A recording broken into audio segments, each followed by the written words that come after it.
Hello दोस्तों, आज हम बात करेंगे डोनाल्ड ट्रंप के रीसेंट स्टेटमेंट्स के बारे में जो कि ईरान इजराइल वॉर को लेकर है। रीसेंट रिपोर्ट्स के अकॉर्डिंग डोनाल्ड ट्रंप का ओपिनियन ईरान कॉन्फ्लिक्ट पर काफ़ी चेंज होता दिखा। पहले उन्होंने डेवेस्टेटिंग मिलिट्री स्ट्राइक्स की वार्निंग दी। उन्होंने बोला था कि अगर ईरान ने स्ट्रेट ऑफ हॉर्मुज ओपन नहीं किया तो अटैक होगा। वो पावर प्लांट्स और ब्रिजेस जैसे टारगेट्स पर भी बात कर रहे थे, पर डेडलाइन से जस्ट पहले उन्होंने टोन चेंज कर दिया। उन्होंने 2 वीक का कंडीशनल सीज फायर अनाउंस किया। यूएस अटैक्स रोकने की बात बोली अगर ईरान ऑयल ट्रांजिट अलाउ करे और हॉस्टिलिटीज कम करे। ट्रंप ने इसको अपनी स्ट्रैटेजिक सक्सेस बताया। उन्होंने कहा कि नेगोशिएशंस अब भी कंटिन्यू होंगी। लॉन्ग टर्म डील पॉसिबल हो सकती है, लेकिन सिचुएशन अब भी टेंस है। दोनों साइड्स कॉशियस हैं और थोड़ा बहुत कॉन्फ्लिक्ट अभी भी हो रहा है। डोनाल्ड ट्रंप ने ट्रूथ सोशल पर अपनी पोस्ट में बोला कि based on the conversations with prime minister Shehbaz Sharif and field marshal Asim Munir of Pakistan and wherein they requested that I hold off the destructive force being sent tonight to Iran and subject to the Islamic Republic of Iran agreeing to the complete, immediate and safe opening of the Strait of Hormuz. I agree to suspend the bombing and attack of Iran for a period of 2 weeks. This will be a double-sided ceasefire. The reason for doing so is that we have already met and exceeded all military objectives and are very far along with a definitive agreement concerning long-term peace with Iran and peace in the Middle East. We received a 10-point proposal from Iran and believe it is a workable basis on which to negotiate. Almost all of the various points of past contention have been agreed to between the United States and Iran. But a 2-week period will allow the agreement to be finalized and consummated. On behalf of the United States of America as President and also representing the countries of the Middle East, it is an honor to have this long-term problem close to resolution. Thank you for your attention to this matter. President Donald J. Trump. मतलब उन्होंने Pakistan PM Shahbaz शरीफ और field marshal Asim Munir से बात की, जिन्होंने उनसे Iran पर attack रोकने की रिक्वेस्ट की। इसके बाद ट्रंप ने कहा कि अगर ईरान स्ट्रेट ऑफ हॉर्मुज को तुरंत और सेफली ओपन करता है तो यूएस 2 वीक्स के लिए बॉम्बिंग रोक देगा। उन्होंने इसे डबल साइडेड सीज फायर बताया। ट्रंप ने यह भी क्लेम किया कि यूएस अपने मिलिट्री गोल्स को अचीव कर चुका है और ईरान के साथ लॉन्ग टर्म पीस डील के काफ़ी क्लोज है।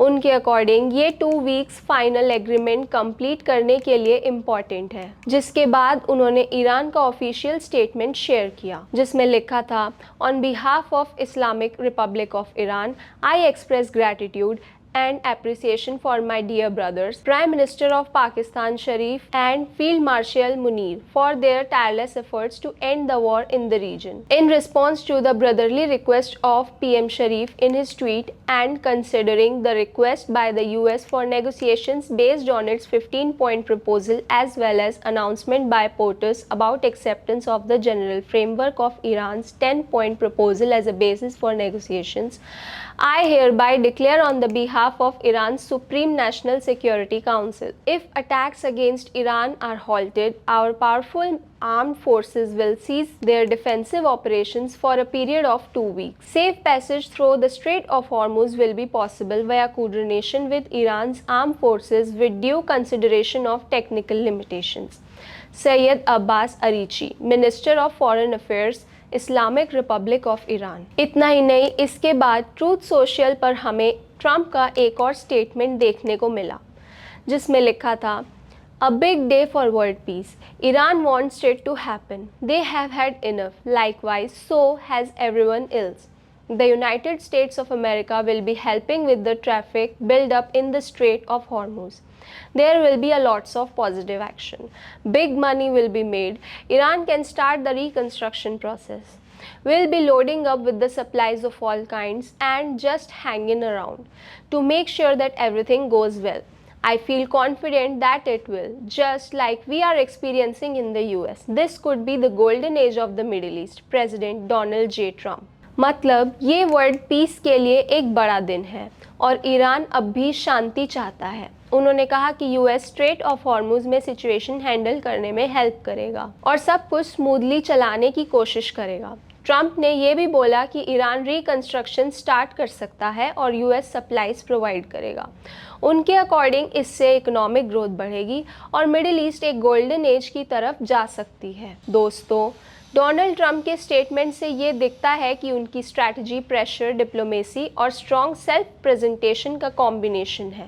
पहले उन्होंने ईरान को नेगोशिएशंस के लिए पुश करने के लिए सीवियर मिलिट्री थ्रेट्स यूज़ किए, फिर रिजल्ट में 2 वीक सीज फायर को अपनी पर्सनल और स्ट्रैटेजिक सक्सेस के रूप में फ्रेम किया। शाहबाज शरीफ और आसिम मुनीर जैसे बड़े लीडर्स को रेफरेंस देकर उन्होंने इंटरनेशनल इन्वॉल्वमेंट दिखाई, लेकिन खुद को की डिसीजन मेकर के रूप में पोजीशन किया। उनका ऑप्टिमिस्टिक टोन, जैसे golden age of the middle east का क्लेम, पब्लिक परसेप्शन को पॉजिटिवली शेप करने का एफर्ट है। ओवरऑल उनका मैसेजिंग, असर्टिवनेस, नेगोशिएशन लेवरेज और नरेटिव कंट्रोल का मिक्स दिखाता है टेंस जियोपॉलिटिकल सिचुएशन में। तो दोस्तों, ये था आज का एनालिसिस ट्रंप के स्टेटमेंट्स को लेकर। इसी तरह की इन्फॉर्मेशन और एनालिसिस के साथ मैं आपको फिर से मिलूंगी। तब तक के लिए stay safe and stay informed.